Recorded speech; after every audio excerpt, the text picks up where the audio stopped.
Taste the Daily. Tiruppur மாவட்டத்தில் வரி உயர்வை ரத்து செய்ய கோரி கடைகளில் கருப்பு கொடியேற்றி அனைத்து வணிகர் சங்கங்களும் போராட்டத்தில் ஈடுபட்டன.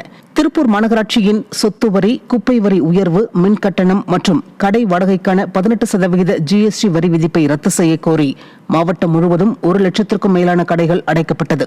இதனால் சுமார் 100 கோடி ரூபாய் மதிப்பிலான வர்த்தகம் பாதிக்கப்பட்டது.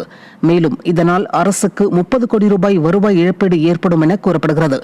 ஹோட்டல், பேக்கரி உள்ளிட்ட அனைத்து கடைகளும் 2000க்கும் மேற்பட்ட பனியன் நிறுவனங்களும் இந்த போராட்டத்தில் பங்கெடுத்துள்ளன. இந்த போராட்டத்திற்கு அதிமுக உள்ளிட்ட அனைத்து எதிர்க்கட்சிகளும் ஆதரவு தெரிவித்துள்ளன. நாங்க வாங்கின கடனை பேங்க் கடனுக்கே கட்டுறதுக்கே இப்ப சிரமமா இருக்குது.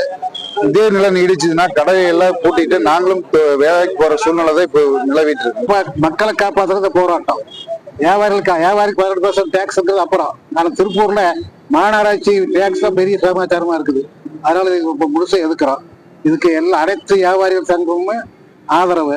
மத்திய, மாநில, மாநகராட்சி உட்பட எங்கள் தொழிலிற்கு பாதிப்பு ஏற்படக்கூடிய பிரச்சனைகளை முன்னெடுத்து இன்றைய தினம் நாங்களும் அந்த கூட்டு கமிட்டியாக சேர்ந்து அந்த போராட்டத்திலே கலந்து கொண்டுள்ளோம். மத்திய அரசாங்கம் எதுக்கு எடுத்தாலும் 18% போடுறாங்க. 18% நம்ம கடையில் தொழில் பண்ணி சம்பாதிக்க முடியும்.